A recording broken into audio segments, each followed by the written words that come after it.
I'm Chris Farrell from the All Things Good and Nerdy podcast, a wacky weekend morning show, part of the Gonna Geek Network, just like the show you're checking out right now. Shows on the network are individually owned, and the opinions expressed may not reflect others. Find other awesome geeky shows over at GonnaGeekNetwork.com.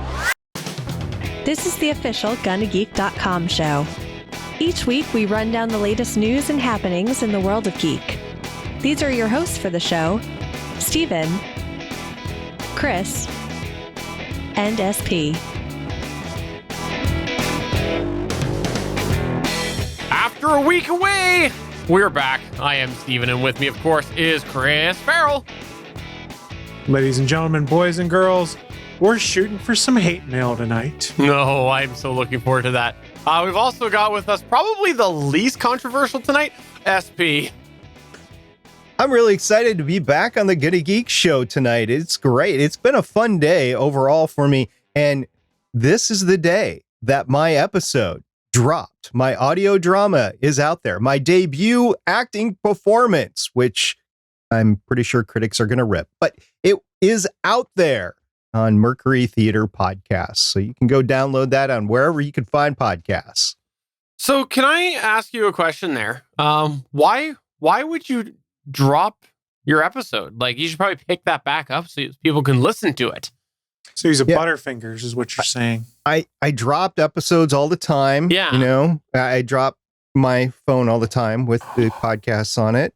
No. And, you know, I pick it back up. It's fine. That's because okay. We know that your phone can be strapped to the back of a vehicle and driven through rough terrain and survive. That's what Apple tells you anyways. Oh, underneath the vehicle. Yes, exactly. Oh, we were away last week, but we're back again this week. I had a week off, so thanks to these two for letting me just chillax and enjoy and not relax and try to paint trim, which was not fun. This wasn't altruism. This is I didn't want to run the board to do a Gonna Geek show. I'll be straight up honest. I didn't want to run the board. The other issue, though, is we didn't want Steven to have to edit on his week off. That was my secondary concern. My primary was I didn't want to run the board. I wouldn't have edited. I would have just, put it out there in its full raw form, even with the controversial things that you guys talked about behind the scenes, which was largely including about my me. curse words. Yes, those two. Yes, it's the Chris cut. All right. On that note, let's go ahead and move on to the news.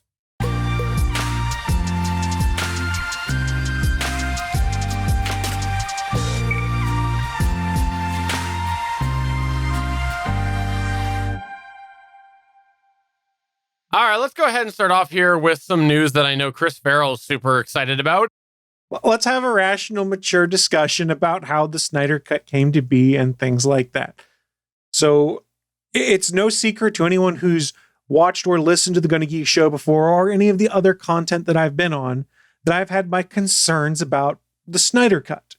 Now, I agree that if you look and go and see the history of things, there's some fans that have a genuine excitement. We're like, oh, I really want to see what Zack Snyder's intended plan was for the future of the DC superheroes. They have great excitement. They're real positive about it on Facebook, Twitter, all these other places, Reddit especially. But then there's the others that aren't. We had a large problem, and people don't want to admit this, including at one point it was tough to get even the companies that are involved in these productions to admit it. There was a very, very toxic element of fans. I don't know that it was necessarily a large group, but it was a very vocal group that were all about wanting the Snyder Cut to come out. They had their movement to make it happen. So what did they do to make it happen? Not like positive tweets that say, hey, we'd love to see the Snyder Cut. Not necessarily follow the guidelines of some of the other fans that, raised money for suicide foundations because Zack Snyder tragically had to stop directing the Justice League movie because his daughter committed suicide and he wanted to be with his family. No, what they did is they harassed people on Twitter and Facebook who said they weren't fans of Zack Snyder's previous DC work or that they were okay with where they went with the Justice League movie. So instead of having constructive criticism, they just harassed these people and would review bomb them and send them just nasty, nasty comments. And then anytime a Marvel movie would come out, we'd devolve into fanboy wars. It was, well, the Snyder Cut would be so much better, but we never got it because Warner Brothers deprived us of it. And instead of, celebrating the fact that we got a cool comic book movie out, it turned into, we're going to bitch and moan about the Snyder Cut and make it a miserable experience. Well, guess what? They won. these positive fans and this toxic vocal minority of Snyder Cut fans, they won. Warner Brothers / HBO said, yes, we're going to give Zack Snyder $70 million to finish the film that he didn't get to finish. And we're going to put it on HBO Max. Now, arguably this happened so they could push subscribers to HBO Max. I'm not sure we would have gotten it had it not been for the advent of the HBO Max app, or also, a global pandemic that made it so it was hard to produce new content. But we got the Snyder Cut, and arguably it's better than what was presented in Joss Whedon's cut of Justice League. I say arguably because I have not yet watched it. I will eventually get to it, but sitting down to commit 4 hours to a movie right now is just not something I want to do. We also found out after the Snyder Cut came out and Zack Snyder's interviews and things like that, that this was supposed to be the beginning of a trilogy of Justice League movies. And he basically set up the end of Justice League Part 1 to set up these other movies, which then led to a new movement. Hashtag restore the Snyderverse. And I'm pretty sure you all can see where this is going to go right now. You've got another large group of fans that are real positive about it, spreading positive buzz about how much they enjoyed it, using hashtag restore the Snyderverse. And we've gone back to what we saw before with the toxic minority that are using that as an excuse to drag on critics that didn't like Zack Snyder's movies, drag on people who didn't like the Justice League that he put out, things like that. And it's become toxic and gross again. And it even took a step further.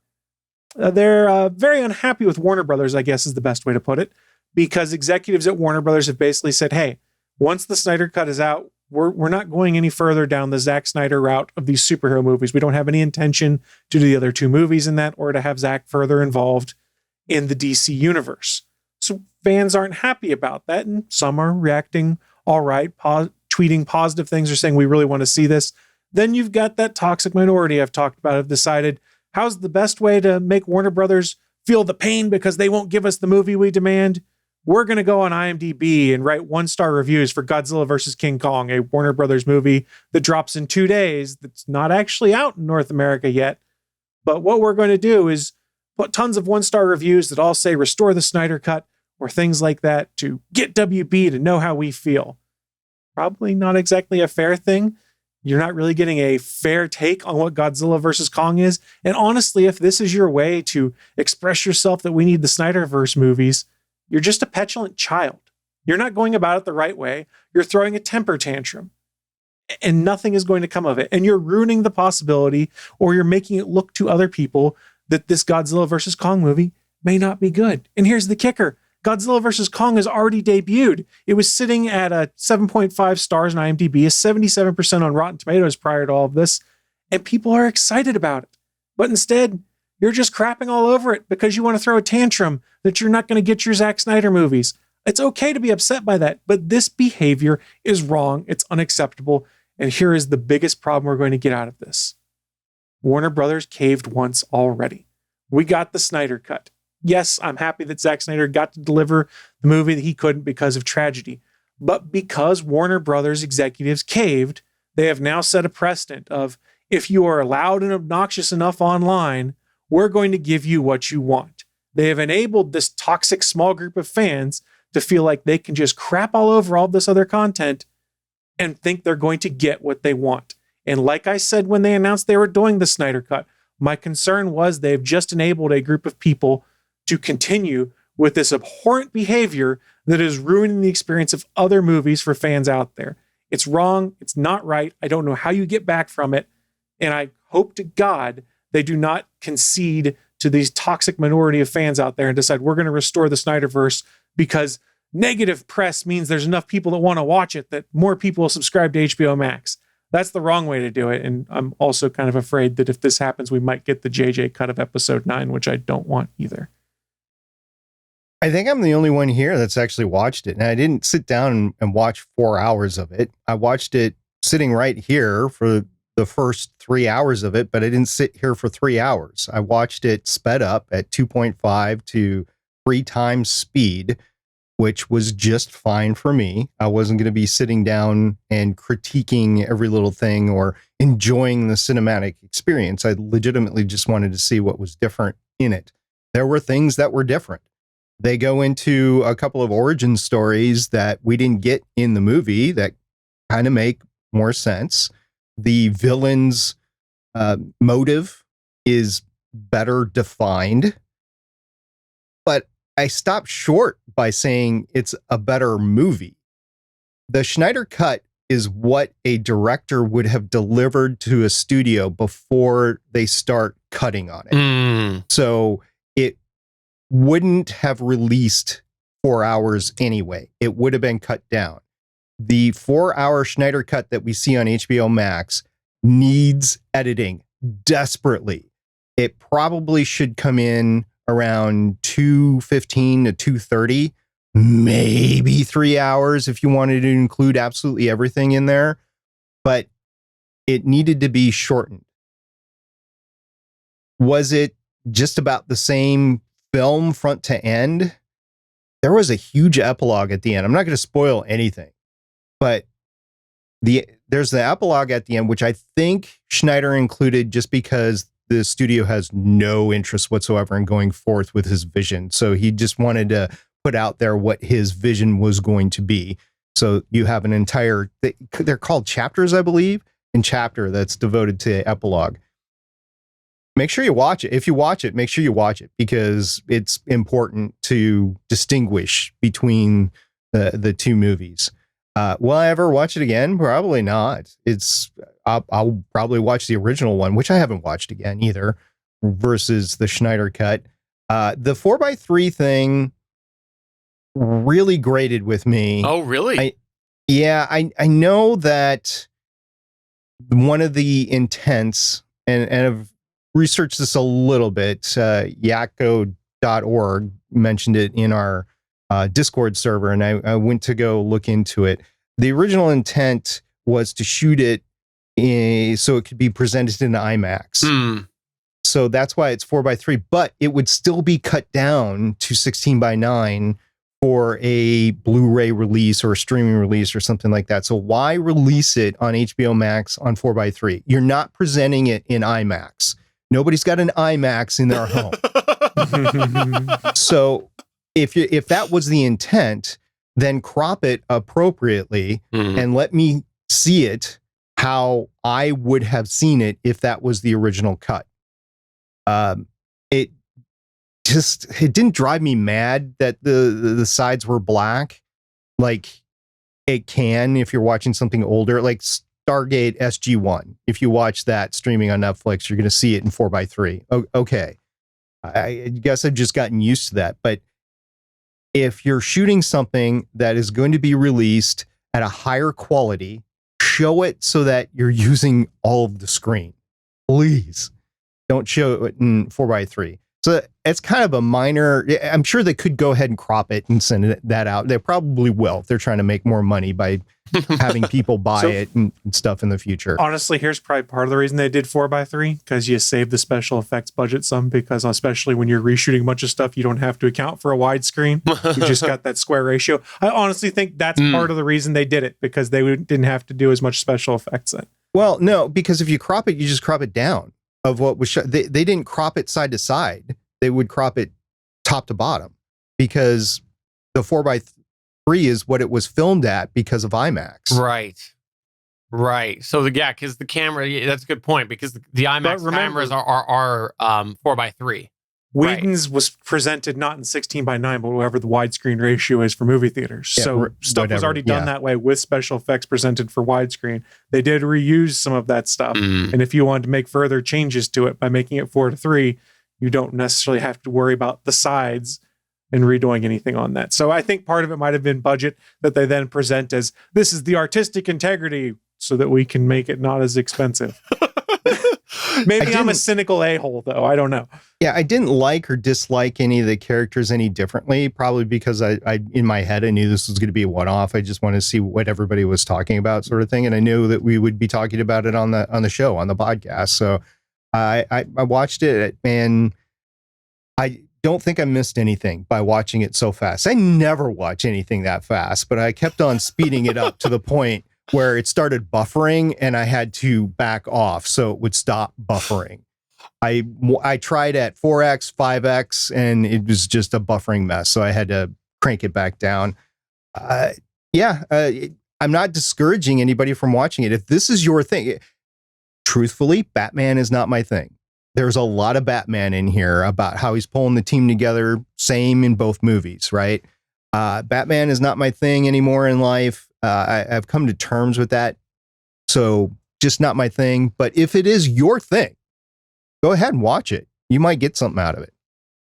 I mean, and I'll live and die by this statement, which is Zack Snyder doesn't understand Superman. And I've said that since Man of Steel. Mm-hmm. And that was one of the things I liked about the Whedon cut, is he understood the concept of the big blue Boy Scout, which they kind of undid, by all accounts. Everything I liked about what Superman did in Justice League kind of got undone in the Snyder cut, because we went back to more grimdark Superman wearing the black suit for no reason. Whereas in the comics, there was a reason he wore the black suit, not because he wanted to go through his emo phase.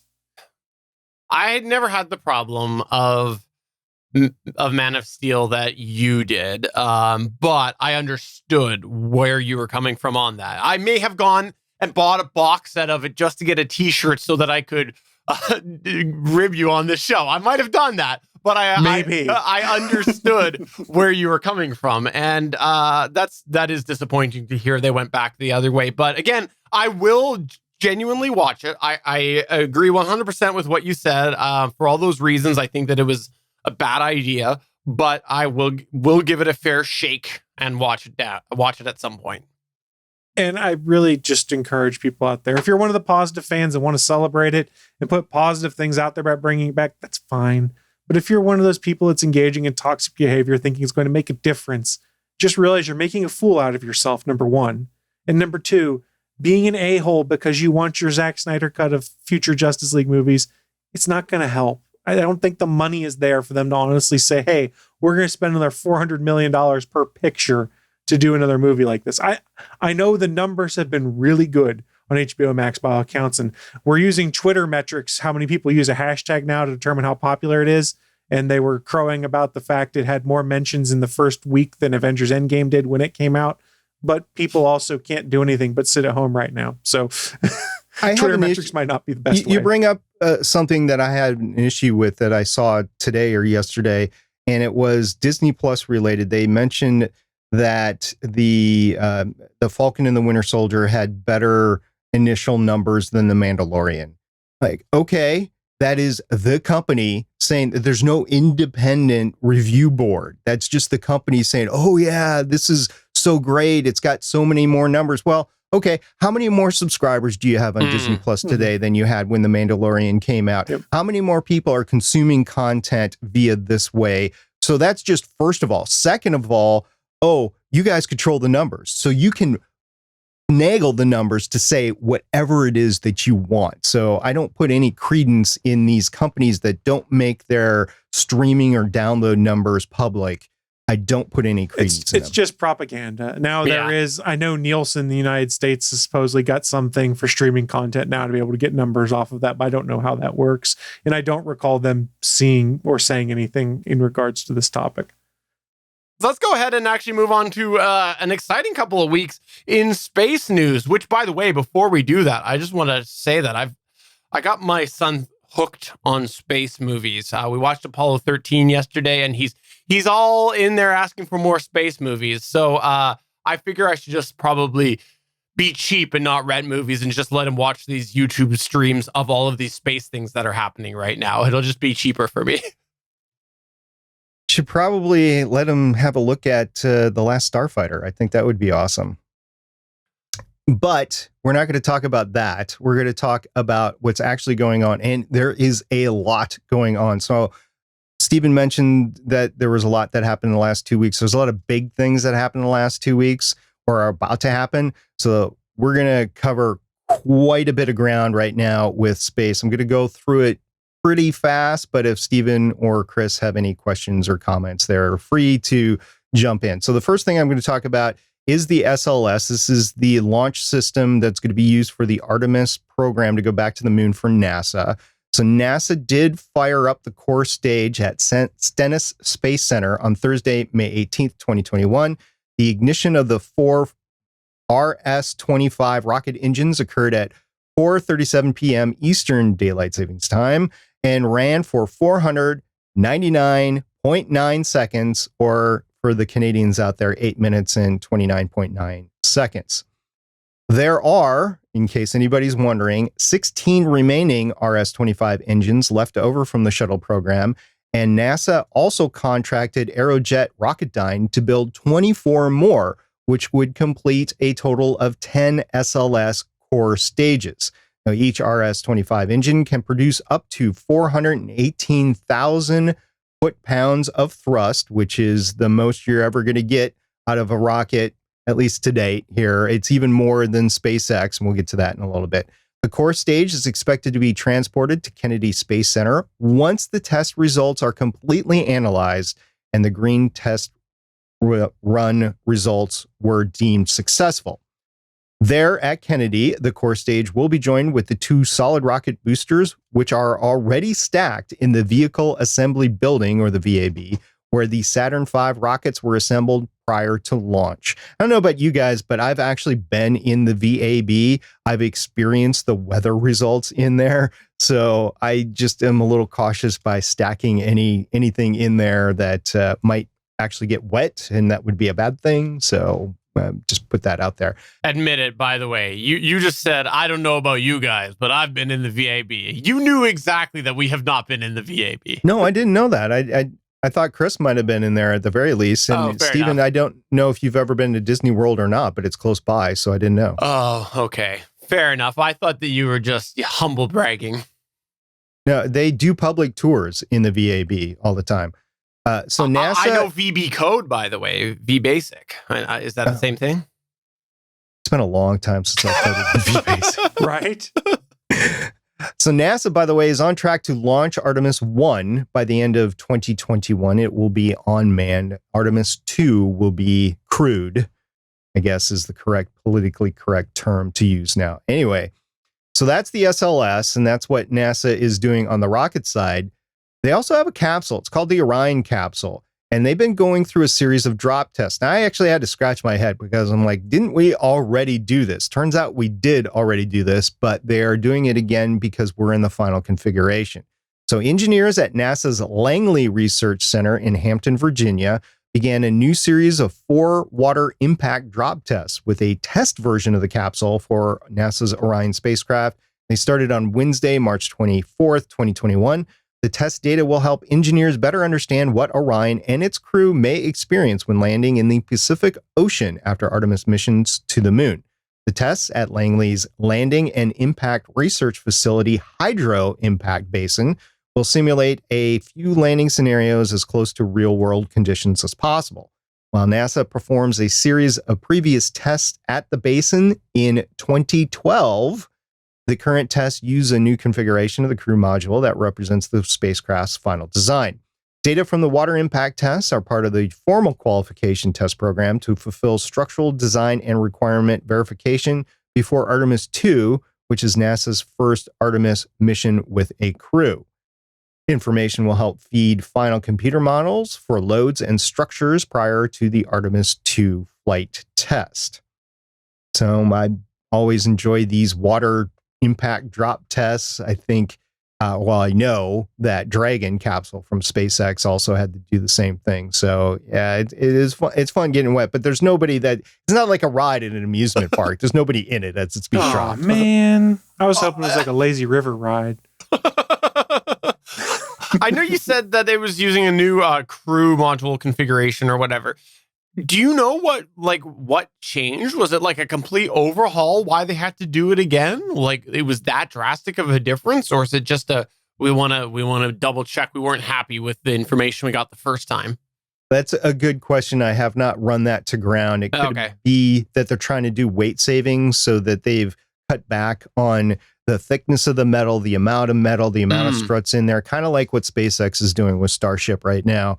So I think if I had to guess, that's what I would guess, but they probably did a lot of testing along the lines and they discovered just different configurations didn't work. Like the reaction control thrusters were in a place that would be bad for human survivability or something like that. So they probably had to move some stuff around. And then after that, they had to requalify it. So it's just a special test model. It's not the actual flight configuration. And honestly, when these drop tests are done, these will probably end up as static displays somewhere. Oh, by the way, just here, throw this out there now so you can go ahead and have this idea. I stole it from The Martian. Here's what you do. Don't worry about how this thing's going to land in the water. This is what you do. You take a page from The Martian. You remember when Matt Damon had to go and he had to strip down the ascent vehicle in The Martian, right? Matt Damon, it was Mark Watney. Mark Watney, sorry. Okay, that's right. He just looks a lot like Matt Damon. Fair enough. So you remember that. And at that point, he pops the top off and he pushes the button. The whole thing goes. This is what you do. As they're coming down, you pop off the top and they parachute in. That's what they do. They parachute down. Parachute into the water? Yeah. So, not the capsule. The individuals do. So you've been in 0G or microgravity for at least a week and a trip back and forth to the moon. Yeah. 10 days, maybe more. I don't know how long they plan to stay there. And then you have to swim. You know what they always say? Sink or swim. That's what it is. You're going to sink. Just putting that idea out there. Maybe someone hadn't thought of it before. Trying to help the situation out here. So far as ideas go, that is one. All right, continue, SB. All right, I mentioned SpaceX, and we do have some SpaceX news here. So first off, we have the first Starship Super Heavy booster. Now, SpaceX actually tore the roof off its assembly building at Boca Chica to perform the final proof of assembly for the first Super Heavy prototype BN1 on Thursday, March 18th. So they tore the roof off because they didn't have the building crane installed and they had to use an external crane. And if you watched this final assembly where they basically put the bottom on or the top on top of the bottom, it was two halves. The top was totally pendulum. It was like a clock, a grandfather clock. I'm like, oh my gosh, that would be tough to go through. But the 165-foot tall core Starship stage was listed by SpaceX CEO Elon Musk on Twitter as, quote, a production pathfinder figuring out how to build and transport a 70-meter tall stage, unquote. Elon continued in another tweet to say that, quote, Booster 2 will fly, unquote. SpaceX already has a Starship mission on the books with a target date of 2023. It's the, quote, Dear Moon, unquote, flight around Earth's nearest cosmic neighbor, the moon, which was bought and paid for by Japanese billionaire Yusaku Maezawa. Fun fact, that's SP's pen name. He was the one that actually fundraised this. I do not own the Japanese Amazon equivalent. Sorry, that's not me. Oh, I really thought it was. No, not me. When he was looking for... So they did, I think we talked about it last time, they were offering it up to the public, but he was looking for artists and stuff like that. I'm like, you need to have a podcaster on board, buddy. You need to have a podcaster. I almost applied, but I'm like, I don't want to be on board the first mission around the moon with a bunch of unqualified people. Yeah, because I watched Apollo 13 too. Unqualified people or unqualified gamers? That too. Who knows? If those guys got on board, I definitely wouldn't want to be on board. Hey, SP.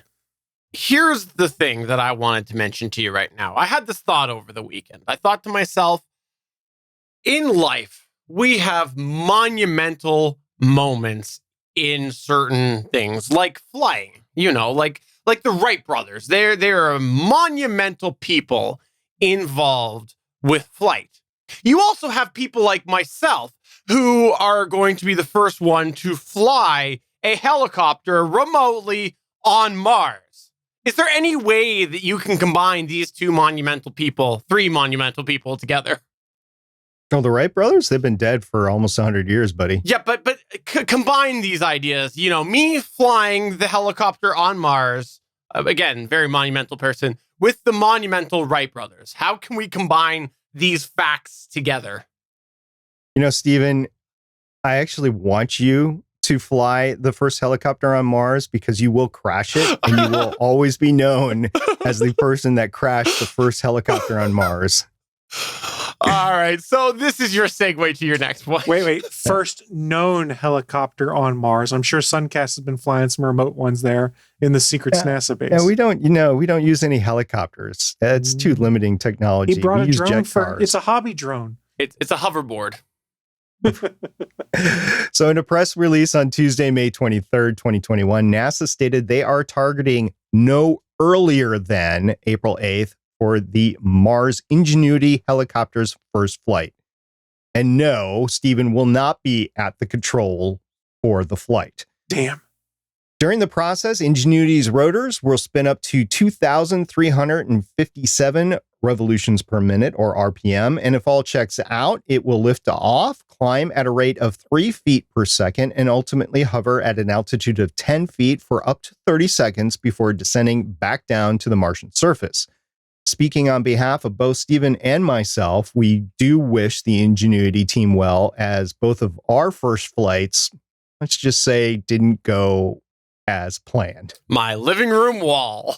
My fireplace. A small patch, by the way, Ingenuity does have a good luck charm on board. There is a small patch of the Wright Flyer wing material, which was first obtained controlled powered flight on December 17th, 1903, and it's taped to the underside of Ingenuity's solar panel. So it's pretty cool that a part of the first aircraft to actually obtain controlled powered flight. It's not, I've spoken about this before, it's not the first aircraft ever. There's gliders before that, but it was the first controlled power flight is going to be on Ingenuity. And by the way, in case you didn't remember this, the Apollo 11 crew also flew a different piece of the material along with a small splinter of wood from the Wright Flyer to the moon and back during their mission in July 1969. So it's pretty cool that the Wright Flyer will have flown in part anyway on Earth, on the moon, and hopefully on Mars. It's very cool. When I heard this thing, that's why I wanted to segue. I was so excited about it. It's a neat little thing that they threw up there. Another one of them many secrets that we don't know about. Well, we do now. Well, right, because we talked about all the little things on Perseverance. And technically right now, Ingenuity is still part of Percy. Hasn't been dropped yet, so it's still part of the rover. So moving on to another Stephen-centric space article. SpaceX put on a light show on the Western coast, and they failed to hit Stephen's house. Damn it. So close. So close. It was. I was watching all the videos and I'm like, oh, is this over the island? Is this over the island? So, okay, this is what happened. On Thursday, March 25th, 2021, Elon Musk tried to kill Stephen. There's court cases involved, international relations between Canada and United States right now. The whole Meghan Markle and the Prince leadership thing is going on right now. Quite frankly, it was a poorly timed attempt since it was a Thursday, and Elon definitely knows that neither the GonnaGeek.com show nor Better Podcasting is scheduled to stream live on Thursday. So he was going to get the effect that he's been trying to get. Nevertheless, the second stage from the Falcon 9 mission, which launched on March 4th and carried 60 Starlink satellites into orbit, the second stage failed to have a successful deorbit burn. So what happened is the object burned up, and it occurred about 40 miles in altitude, which is far above where airlines fly. So we didn't have any airline problems there. And sadly, no pieces of the rocket were expected to make impact on the ground or near or on Stephen's house. However, this latest attempt is just proof that Stephen remains a space object target, and we here at the Giddy Geek Show will continue to report on any attempt, whether successful or not, until it actually happens.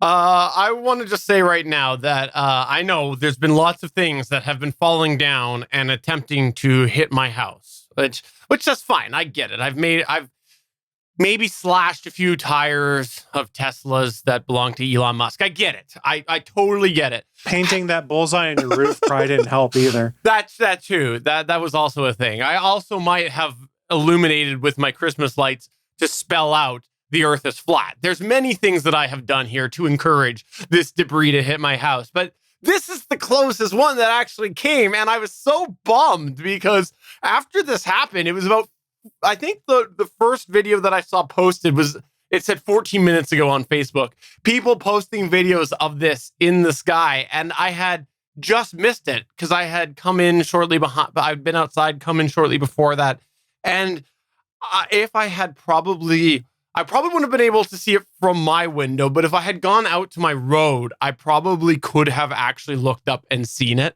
I was so bummed that I missed this. It would have been quite the thing to have seen in person. The videos look cool, but I would love to have seen it with my own eyes. Were there any videos from your neck of the woods that you can confirm? Not my specific neck of the woods, but within my city. Yeah, it was lots of people within my city. But yeah, just knowing what I've seen, like I looked up where it went on the map, and having looked at like the Starlink train of satellites that go by, right, and known where those land on the map as well, I think I probably could have seen it from my road. That would have been cool. Yeah. And the video, if you haven't seen the video, go look up a copy of the video or multiple videos, because everybody with a cell phone took video. There's people that had really high resolution cameras that were taking some phenomenal shots. It was a clear night for most of the West Coast, and it was just beautiful. The thing broke up into a couple of dozen different pieces, and it was just coming down like multiple shooting stars. It looked pretty good. There was no actual big explosion like we've seen, like with the Russian asteroids that have come down, meteors that have come down. But it did burn up in the atmosphere, and that burn up was spectacular. Which, before we go to your next news point here, I will just say, when this first was being seen, right, because this kind of all came and a lot of people didn't know about it. A lot of the Facebook posts were originally, in at least, local Facebook posts, were talking about how it was a confirmed plane burning up. They were sure it was a plane on fire. I'm not too surprised on that, actually, because the TWA 800, which came down just off the coast of New York, I believe, there was a lot of confirmed reports originally about there being a missile that went up to hit it. And then when they did the investigation afterwards, they brought a lot of the plane up out of the ground, or out of the seabed, and they reconstructed as much as they could. It was not an impact. It was actually an exterior explosion of the tank actually exploding out that got that. So people are spectacular, and they I don't know if they're drinking at the time or not, but well, they say things that just aren't true. That was really my point, was that shocking. Somebody confirmed something with authority on social media incorrectly. What a shock. Were they from like the Canadian FAA? No, they were Joe, who knows more than the Canadian FAA, of course. Sure, yeah, of course. One of those guys. So the last thing that we're going to talk about tonight is the SN11. By the time this podcast comes out, if you're not watching it live, as we record live on Monday nights at 8:45 p.m. Eastern time at Geeks.live, the Starship SN11 rocket prototype is set to launch tomorrow. Okay, we've been talking about this for a while. I talked about it the last time we recorded 2 weeks ago. What has changed? What happened? There was a successful second test static fire of the SN11 Raptor engine, the one that they replaced. It wasn't all three, it was just one engine. And SpaceX was set to launch, and this was last week. Unfortunately, the weather did not cooperate, so they couldn't have gone up. So they said, we're going to try again next week, which was today. So the launch and landing attempt could have been today, had an FAA inspector actually been able to arrive on site on time, as tweeted by Elon Musk earlier today. Now, the FAA administrator himself, Stephen Dixon, has not yet provided comment on why the agency in charge of fast and safe air travel could not get an inspector in place in time for such an expensive and meaningful test for humanity's travel to Mars. However, the FAA did respond to Elon's tweet. So this is the FAA. This is not from Stephen himself. Not you, Stephen, the FAA The administrator, other Stephen. Yeah. Quote, on March 12th, the FAA revised the SpaceX Starship license to require an FAA safety inspector to be present at the Boca Chica site for every flight. This is the result of the FAA's continuing oversight of SpaceX to ensure compliance with federal regulations to protect public safety, including issues arising from the SN8 launch in December 2020. SpaceX must provide adequate notice of its launch schedule to allow for an FAA safety inspector to travel to Boca Chica, unquote. The FAA has not provided comment on why the FAA does not have an inspector on permanent station in Boca Chica to support these events. And this is my opinion right now, is that the government is making an unfair competition between its SLS system and the Starship system because the FAA does not have to be at test flights or flights of the SLS. However, they are saying that they have to be at the test flights for SpaceX. That's an unfair competitive advantage to the government, controlled by the government. So I get why Elon's all messed up here. However, I do understand that public safety is a big deal. So I'm glad the FAA is involved from that aspect, that there is somebody looking out for the public safety. So there is that. There's two sides of the coin here. However, I'm going to side with Elon right now and say that I don't know why the FAA couldn't have had somebody there for the test flight because they knew it was imminent and it was about to happen. So I don't understand why an FAA inspector couldn't have been there already. As I scroll trying to find our previous week's news stories, I thought we played the other side of the coin where there was a test that was approved by the FAA under questionable circumstances when it almost seemed like it should not have been approved because the report had not been concluded from the previous incident. So I'm curious why the change of heart. This is an evolving regulatory job that the FAA is doing. So maybe something has changed, but there is extensive coverage of this right now. There is actual reporters in Washington, D.C. that are in constant contact with the FAA to find out this information. Matter of fact, that's probably how this statement actually got out today. I think that the process needs to be better defined because the public is not going to take lightly to this. This is just as bad as the fanboys with the Snyder Cut, except for there's probably more of them worldwide here than there are for Snyder's Cut here. I don't know the exact numbers, but I would guess that it's on that level. So the FAA better get their act together and their statements correct here and their processes in line, and SpaceX should follow them. But if they're going to change things with every flight, I completely agree with you, Stephen. What up with that? Yeah, because that's quite the change from, and that's what I mean, right? Like I wasn't asking what your change of heart was, and as I said that, I thought maybe it came across that way, but no, because they were like, it almost seemed like they gave SpaceX a pass there when they shouldn't have the last test, and now this is happening. So like, did Elon not give out enough free Teslas? I don't know. No, I'm just well. There's a different administration in power. No, this was only a couple weeks ago. Yeah, and the FAA administrator was from the previous administration, by the way. It was not the FAA. So the Secretary of Transportation, which the FAA reports to, has changed. But correct. The FAA administrator is a 5-year confirmation, and it was confirmed during the last administration. Okay.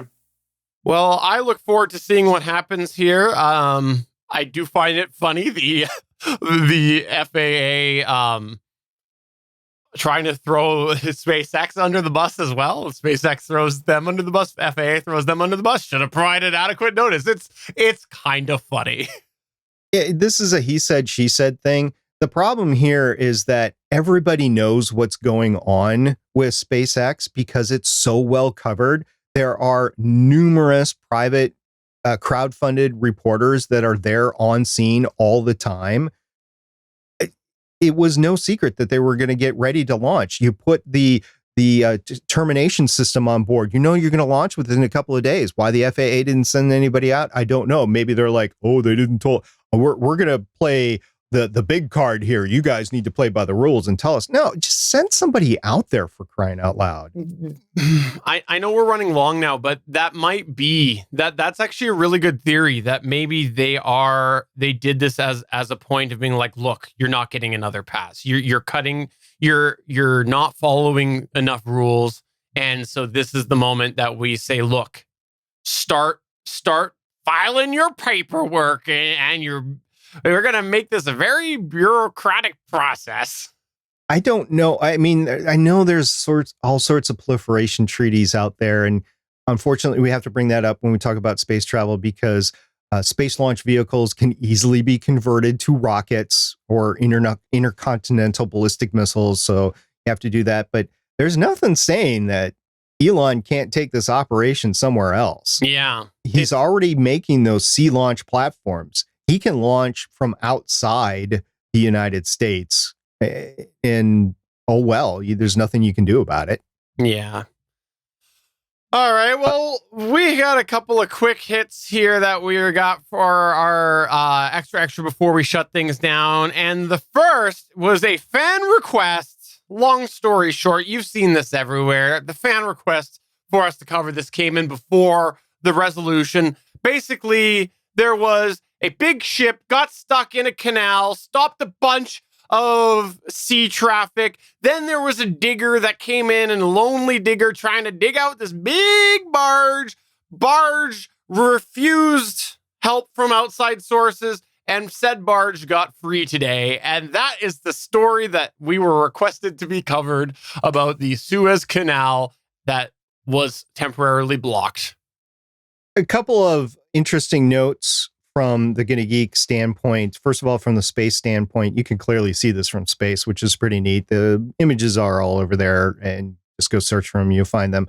Also, the moon actually assisted to move it because the moon it was a full moon, so it was close to the Earth. It was a big tide, and that is the reason why it was able to get unstuck, because the tide was bigger than normal, and it was able to get out there. Also, from a tertiary consideration, this is now the reason that every PS5 and new series Xbox is going to be late, because this ship held everything up.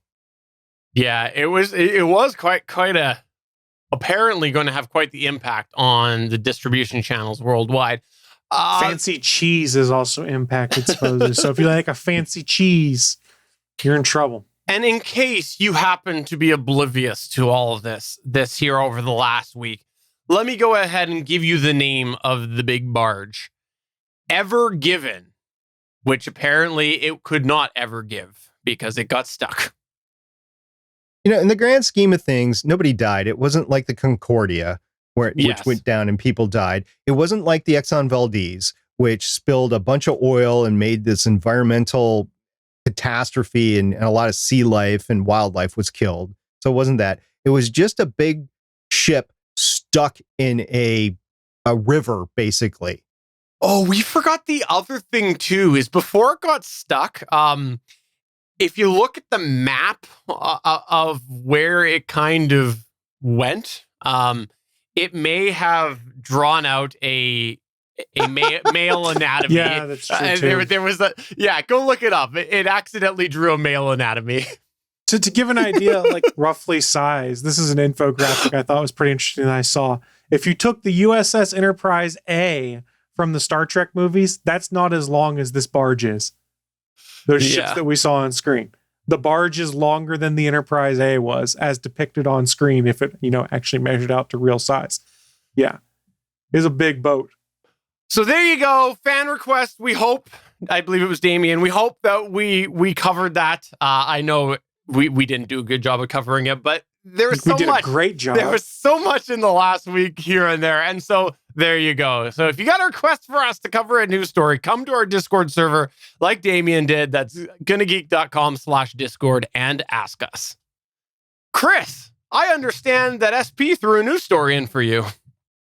Yes, in the spirit of Blind Toss Papa, he gave me a news story that I know nothing about.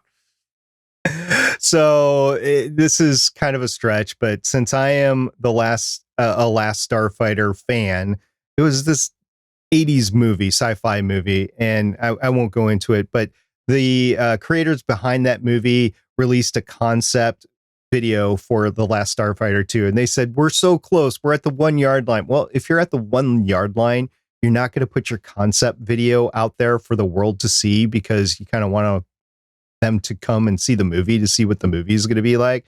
So this was like a last ditch effort, in my opinion. This is my opinion, that is out there. And it literally is like storyboard stills for like 4 minutes going over the concept of what the Last Starfighter 2 movie is going to be. And it does continue with the main character from the original Last Starfighter. So if this actually happens, it's going to be pretty cool. But I don't know if it's going to happen or not, because why? What other movie out there have we seen a concept video on that actually makes it to screen? I will defer to Chris on this one. There's probably one I should think of, but it's not coming to me. Right. It happens so often that you're just full of examples. Yeah, by the way, I do know that SP also was the head of the Rogue One fan appreciation group on Facebook. He was the head of that as well. You know, for a war movie, it was okay, but for a Star Wars property where I'm supposed to care about these people later enough to watch other series about on the Disney Plus channel, no, I'm sorry. They died. I'm going to spoil it. They died. There's no reason to watch it again. Oh, so sad. Well, you think they died. You never saw it. They might have been they might have been helped by the Force. It was a pretty big explosion. I don't think so. It's the Force. The Force is magic. Oh, I'm not going to debate that. I mean, it is space magic. Well, thank you everybody for coming by another episode of the Gonna Geek Show. If you didn't know this, by the way, we did talk about the Discord server a minute ago. We have the Discord server that has a bunch of other geeky content in there going on. We got a lot of geek chatter across a variety of different channels in there. Please come over and check that out, because we got TV, we got movies, we got games, we got a bunch of podcast related chatter, we got tech chatter, we got a whole bunch of stuff going on there. And I will even say that I walked back the Just Say Goodbye League tracker that we've got going on Gonna Geek, because there was some Batwoman changes that happened. I won't rant about it this time. I'll save that hate mail for next week. But you can go ahead and check that out over in the still around Starling Tribune channel over on the Discord server. We kept it there because there's still some CW-verse chatter happening, and it needs its own home. I've often said to Chris and Michelle, if they want to get together and discuss something that's CW related, they can. Matter of fact, Stephen, I'm going to extend that to you, since I know that you're watching the new Superman series on CW. Want to, come on and do a podcast on Starling Tribune? I will release it on that feed. I'm not going to edit it. I'm not going to be on it, but I'll release it on that. Oh, you will be on it, because what I'm going to do is I'm going to do the podcast as a solo cast, but not as a solo cast. I will play Chris, Michelle, SP. It won't even be me on there, but I will do my opinion of what I think your opinions would be. So meta. And no, there will be no meta talk on there either. That's Flash tie-in. Chris, is there anything that you would like to plug or promote? Just a friendly reminder, we do have a lot of live content here on the Gonna Geek Network. So if you like watching live video programs, head on over to geeks.live. You can scroll down to the bottom of the page, and there is a calendar of all of our upcoming live events. SP, I know at the beginning you plugged your audio drama, but is there anything else you would like to plug or promote, or would you like to double tap that? I would like to double tap that literally, because if you listen to the audio drama, you will clearly hear my talent of being able to type on my computer and talk to people around the office at the same time. It's just great Foley effects, guys. Awesome. And I want to go ahead and give a special shout out to everybody who is keeping that Discord server going. I was away. I didn't do a lot of chatting in there over the last week, and lots of conversations still happening over there. And so when I went in today to have a bit of a better look around, I was quite impressed with what I missed over the last week. So thank you to everybody, that people who are helping run the Discord, but also everybody who is just participating. I want to thank everybody for that. It's a great community there. On behalf of everyone, I say, you're welcome. So, for episode number 370 of the official Gonna Geek Show, I'm Stephen John Drew saying, yep, Justice League. Not a good situation, whether it's on HBO or the CW. And I'm SP saying, why so much DC hate out there? Oh, because their stuff sucks. I'm Chris saying, send your hate mail to me, js@gonnageek.com, or at the Chris Farrell on Twitter. Bye. Bye.